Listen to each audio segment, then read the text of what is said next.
Hey everyone, look, I just wanted to put out a video against the backdrop of all the other videos that you have seen and will see of Royal Mail management trying to make out that they're counteracting the impact that we are having from strikes. The reality is that they're not.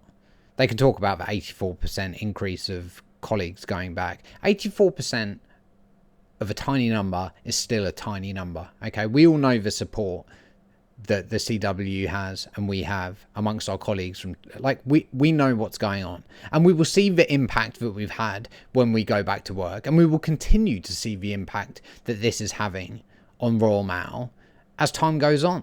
They didn't think it would get this far. At this stage, the pressure is firmly on them. Them saying that this is the final offer, they've said that before, and perhaps this is the final offer.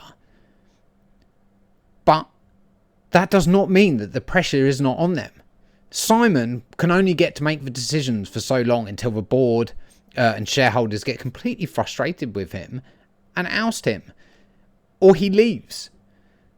This cannot go on, and we've been given no other choice than to strike, because the choice that they are presenting you, the other road, is not a choice. Okay? It will be significantly worse. This company would not be worth working for if their agenda gets pushed through. It just simply wouldn't be. You're worth more than that. Okay? And this company is worth more than that. Like, I understand how frustrating it is seeing in the media about the 9% and how much they've moved on. They have moved. They have moved on the terms.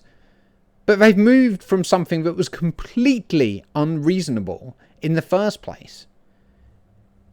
Okay, it needs to be looked at with the CW and changed. And the pressure is on them now. I have a family member, I said in a post earlier on Workplace, I have a family member who is quite powerful in the eBay hierarchy. And I know from the inside how frustrated they are with Royal Mail, and in particular Simon Thompson at this point in time. It's impacting them hugely. It really is. This isn't going unnoticed, and trust me, the pressure is on Royal Mail in such a large way right now that we probably can't even comprehend. But with their tactic being, their only tactic left being, to hope that we crumble under the financial pressures due to this financial crisis that we're all going through right now, that we go back to work, they win, the CW falls, and that they can just push their agenda through freely. That's their only hope. They only care. These changes that they're making, it's obvious to us, maybe not the public, but it's obvious to us that they don't care about the customers at all. The customers that they're talking about, whenever they refer to the customer, is the big 5 customers that we have, eBay, Boohoo, etc. They don't care about the customers that you and I see every day. The ones that we served through the pandemic. The ones that we know the families of. The ones that we give this great service for that no other delivery company can provide. And for some reason, the Royal Mail doesn't want to take advantage of that USP. That's our thing. Why on earth they want to change to just try and be another one of these delivery companies? We can't. That's what they do. Why are we trying to be like them? We just need to be us. They would kill for the service that we provide. That's what they want.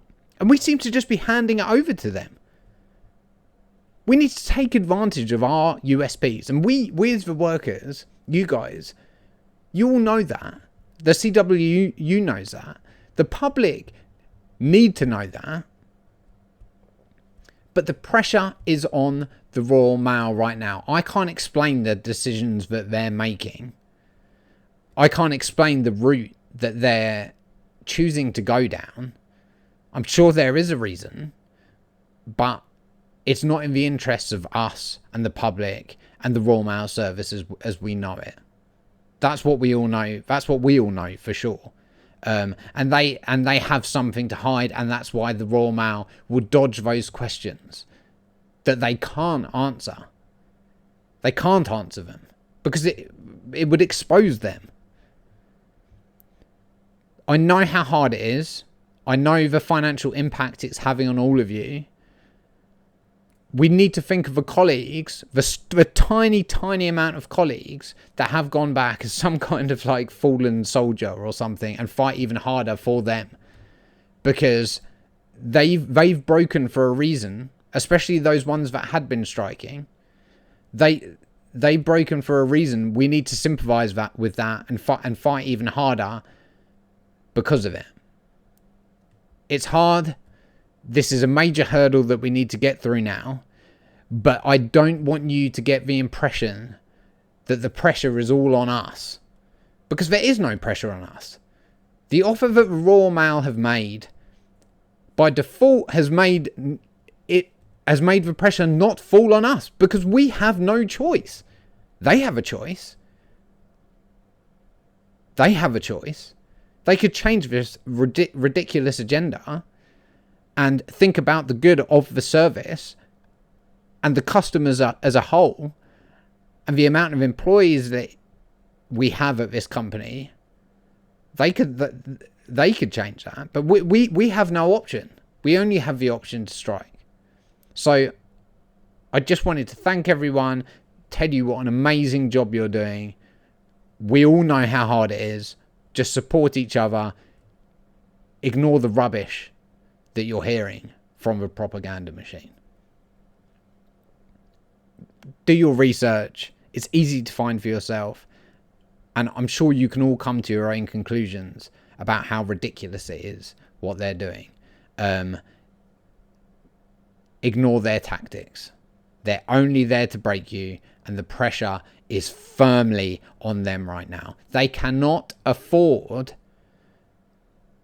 and won't be able to recover financially or operationally from these strikes over this period. They are putting all their eggs in one basket in the hope that we crumble and taking advantage of a financial crisis, because they cannot afford to let this happen.